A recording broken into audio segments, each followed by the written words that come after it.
discussing now, I'll invite Dr. Bhoi. He is a former head of the RBI Monetary Policy Department for his observations, and then followed by him, Dr. K. Srinivas Rao.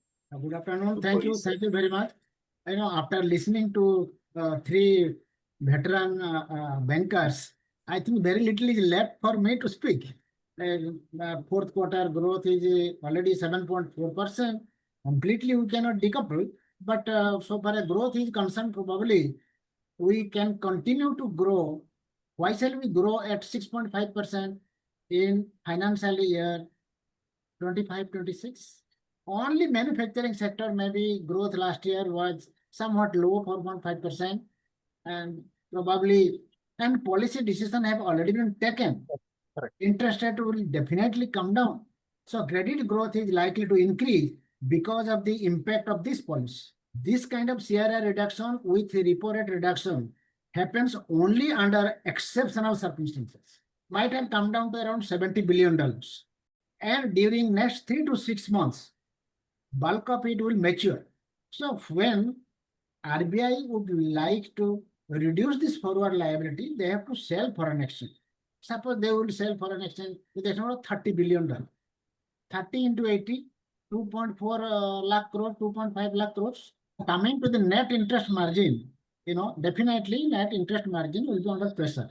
Yeah. Definitely 7 to 8 basis point reduction that they are expecting. Probably 7-8 basis point is in the higher side because impact will be felt for 6 months only. So RBI has told space available is very little. When he says it is very limited, he is very categorical in saying very limited scope for us to do any further to support growth. I don't now, not to stretch too far because a lot of things have already been discussed. This policy, like 25 basis points extra cut and CRR and these things which have come up. Now, lendable resources, if you see, we are already at 80% CD ratio, 81%. So most of the funds may flow to mutual funds, SIPs and things like that.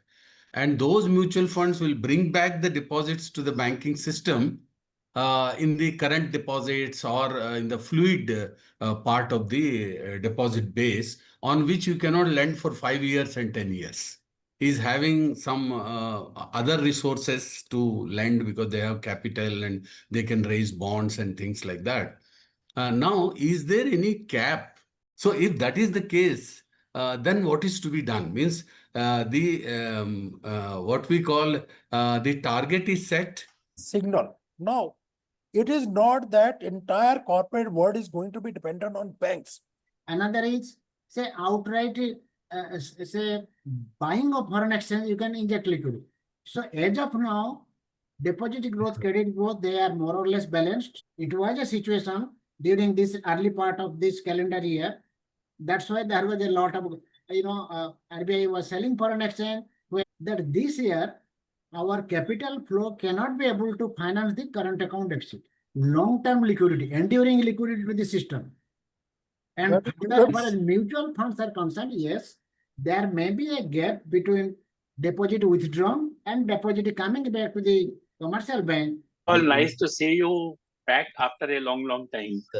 And thank you all the speakers. Wonderful, sir. Actually, Kalia Saab, Faridama Saab, Sundarajan Saab, Srinivas Rao Saab, and of course, our boys Saab, really wonderful. Now, would like to know actually, because I could not find a reflection anywhere, what is the kind of output gap we are having? Even incremental CD rates going up very high. Now it has moderated to 81%. But one more thing I would like to point out is actually, if you see the RBI annual report, are we contemplating? Because surplus is going to be there.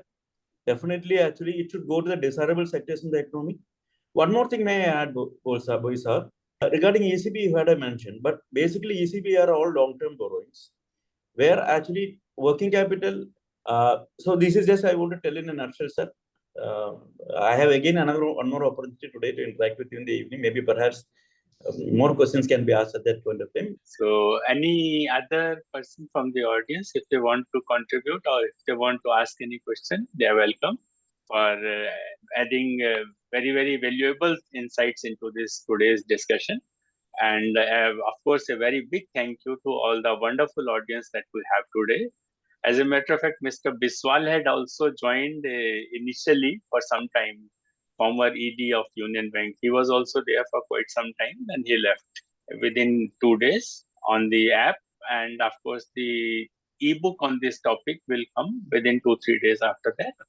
And for the people who have come to attend for today's session only, they can also. Retail loan will increase, demand will increase, and there will be activity in the industrial sector. NBFCs and banks together are figuring on fintech. How actually, risk gets translated into the wider economy, into the various segments of the economy. When, what is a kind of, especially actually when in the past, actually when we see the RBI annual report as well as monetary policy, one thing very clearly that comes out is the kind of negative gap that is existing. So how exactly the supply matches, all those kind of things, from a very broader angle.